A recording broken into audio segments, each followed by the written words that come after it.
दोस्तों, आज हम आपको मन को नियंत्रित कैसे करते हैं उसके बारे में समझाऊंगा।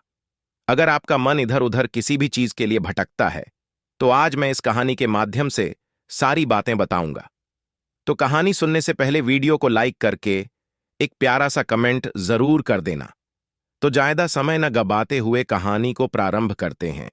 एक बार महात्मा बुद्ध किसी नगर से गुजर रहे थे।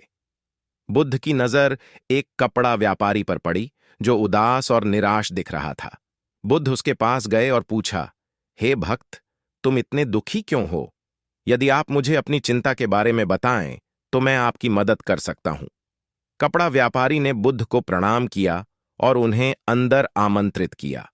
व्यापारी ने कहा कि जब से मेरी पत्नी की मृत्यु हुई है तब से मेरे छोटे बेटे की देखभाल के लिए घर पर कोई नहीं है, इसलिए मैं हमेशा उसे अपनी दुकान पर लाता हूं। लेकिन वह मेरी दुकान पर आने वाले हर ग्राहक की पगड़ी उतार देता है और कभी-कभी उनका बैग उठाकर बाहर फेंक देता है।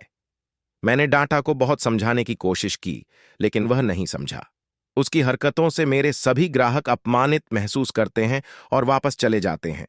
बुद्ध ने कहा, मैं तुम्हारी मदद कर सकता हूं, लेकिन तुम मुझसे वादा करो कि तुम मेरे किसी भी काम में हस्तक्षेप नहीं करोगे, न ही कोई सवाल पूछोगे। व्यापारी बुद्ध से एक वादा करता है। अगले दिन बुद्ध पगड़ी पहनकर आए और ग्राहक की तरह बैठे। व्यापारी के बेटे ने आकर बुद्ध की पगड़ी उछाल दी। महात्मा बुद्ध मुस्कुराए और बोले, बहुत अच्छा, जाओ और वह पगड़ी वापस ले आओ। वह बच्चा दौड़कर पगड़ी ले आया और बुद्ध को दे दी। अगले दिन बुद्ध एक कुल्हाड़ी और लाठी लेकर आए। लड़के ने फिर पगड़ी उछाली।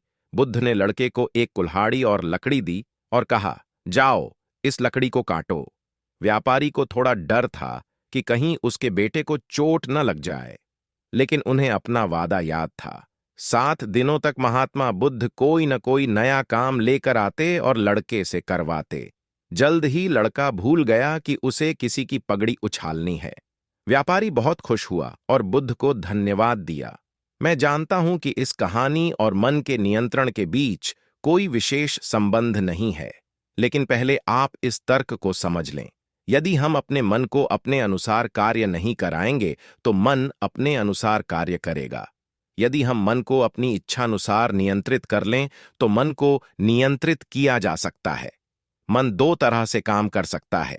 पहला, मन अपनी इच्छानुसार काम कर सकता है, या दूसरा, हम मन से अपनी इच्छानुसार काम करा सकते हैं।